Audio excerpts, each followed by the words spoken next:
US President Donald Trump said he was assassinated because he lived bravely, he lived boldly, and he argued brilliantly. Trump told the crowd at the State Farm Stadium near Phoenix. Kirk's wife, Erica, also delivered a tearful speech in which she said she had forgiven her husband's alleged killer. Tens of thousands of people queued for hours outside the stadium before the event, with some even camping out the night to secure their spots. Many wore Make America Great Again MAGA hats, other Trump-branded items, and red, white, and blue outfits. Goodwill store. It wasn't easy, but Charlie wasn't in it for money at all, never has been. Money was never his thing. He was always in it for the mission. As he liked to say even back then, we have a country to save. Just what he did. He'd call me all the time, sir, we have a country to save. I said, Charlie, thanks very much for telling me that. I appreciate it. Charlie volunteered for my 2016 campaign and traveled the nation with my son, Don, and Eric. I got to know him very well and saw immediately that Charlie was actually a master builder of people. It was Charlie who first started organizing young black conservatives hungry for support and leadership. Them to have a home with Turning Point USA.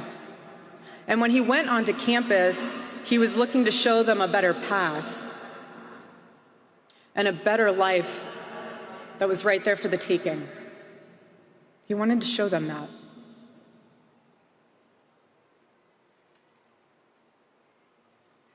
My husband, Charlie, he wanted to save young men just like the one who took his life.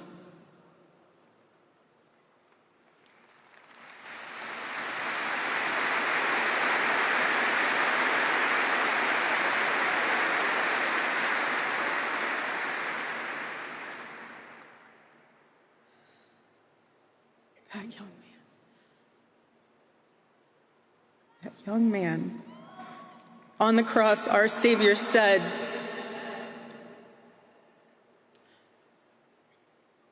Father, forgive them, for they not know what they do. That man, that young man, I forgive him.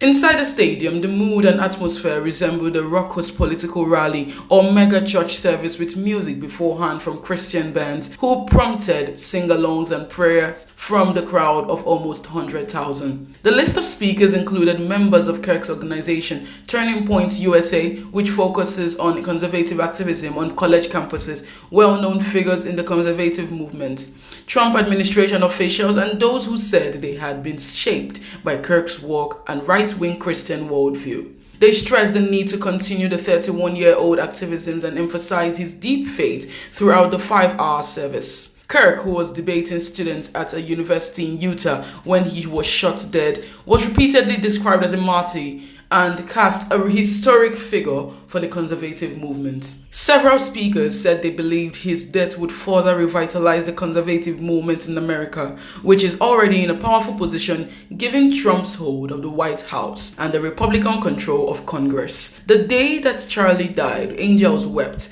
but those tears have been turned into fire in our heart, said Stephen Miller, the White House Deputy Chief of Staff. Our enemies cannot comprehend our strength. At one stage, Elon Musk, who had a bitter and public falling out with Trump earlier this year, sat next to the president and the pair shook hands and chatted. He later posted a picture of them together with the caption, "For Charlie." Within the stands and on stage at the State Farm Stadium, Kirk was revered as an activist for free speech and a mobilizer of the youth vote for Trump. Charlie didn't just help, he made a winning difference. I promise you that, White House Chief of Staff Susie Wiles said. Harmony Agba for reporting for BTV News.